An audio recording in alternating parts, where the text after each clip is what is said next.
शिवसागर के नामदांग पुल के पास 4 लेन के निर्माण में इस्तेमाल होने वाला सामान नीचे गिरने से एक बच्चे की मौत हो गई। घटना के बाद से इलाके में बवाल मचा हुआ है। बच्चे की मौत से गुस्साए लोगों ने रोड ब्लॉक कर प्रदर्शन किया है। प्रदर्शनकारियों का आरोप है कि लापरवाही के चलते यह घटना हुई है। प्रतिष्ठान के कर्मचारी बगैर सुरक्षा मानकों का पालन किए सामग्री ढो रहे हैं, जिसके चलते आज एक बच्चे को अपनी जान से हाथ धोना पड़ा है।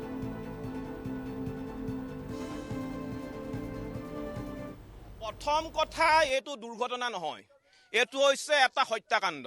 ভাৰত বাণিজ্যৰ অক্ষয় এই দুটা কোম্পানীয়ে লগ হৈ যোৱাকালি এজন 11 বছৰীয়া যুৱকক ছাত্ৰক বৰ্বৰভাৱে হত্যা কৰিলে।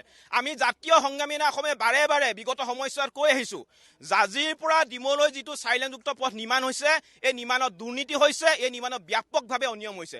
বিগত সময়ছোৱা 2017 চনৰ পৰা 2025 চনলৈ এই পথটোত কিন্তু আমি 24 জনতকৈ অধিক কিন্তু আমি যুৱকক হেৰুৱাবলগীয়া হ'ল। কিন্তু দুৰ্ভাগ্যজনক বিষয় যে এটা কোম্পানীৰ বিৰুদ্ধে শিৱসাগৰ জিলা প্ৰশাসনে এটা কোম্পানীৰ বিৰুদ্ধে অসম চৰকাৰে কিন্তু ব্যৱস্থা গ্ৰহণ নকৰিলে। গতিকে আমাৰ স্পষ্ট কথা, যোৱাকালি যিটো ঘটনা সংঘটিত হ'ল, এই ঘটনাৰ লগত জড়িত হৈ থকা ভাৰত বাণিজ্য আৰু অক্ষয় এই কোম্পানীৰ দুটাৰ স্বত্বাধিকাৰীৰ বিৰুদ্ধে ভাৰতীয় ন্যায় সংহিতাৰ অধীনত হত্যা গোচৰ ৰুজু কৰি গ্ৰেপ্তাৰ কৰি কঠোৰতকৈ কঠোৰ শাস্তি প্ৰদান কৰিব লাগিব, অন্যথা আমাৰ প্ৰতিবাদী কাৰ্যসূচী আমি চলাই লৈ গৈ থাকিম। এটা কথা স্পষ্ট, তেওঁলোকে এটা কথা আমাক স্পষ্টকৈ জনাওক যে আৰু কিমানজন নিৰীহৰ আচলতে প্ৰাণ ল'বলৈ তেওঁলোকে ইয়াত সাজু আছে, এই কথাটো তেওঁলোকে আমাক স্পষ্টভাৱে জনাওক। আৰু এটা কথা আমি স্পষ্ট ভাষাৰে তেওঁলোকে ক'ব বিচাৰোঁ যে তেওঁলোকে যিসমূহ প্ৰাথমিক প্ৰট'কল থাকে, তেওঁলোকে প্ৰাথমিক প্ৰট'কলো তেওঁলোকে মেইনটেইন কৰা নাই। যিবোৰ সংকেতযুক্ত ফলক থাকিব লাগে, সতৰ্কতা অৱলম্বন কৰিব ফলক থাকিব লাগে, এইবোৰ কোনো ধৰণৰ তেওঁলোকে মেইনটেইন কৰা নাই, যাৰ ফলশ্ৰুতি এনেকুৱা প্ৰতিদিনে আচলতে এনেধৰণৰ দুৰ্ঘটনা বা এনেকৈ মানুহ মৃত্যুৰ মুখত পৰাৰ দৰে ঘটনা সংঘটিত হৈছে। গতিকে এটা কথা কৈছোঁ যে যোৱাকালি যিটো ঘটনা সংঘটিত হ'ল, যি দেৱশিশুৰ প্ৰাণ গ'ল, সেই দেৱশিশুৰ পৰিয়ালৰ ঘৰৰ দায়িত্ব ল'ব লাগিব NSI DCলৈ।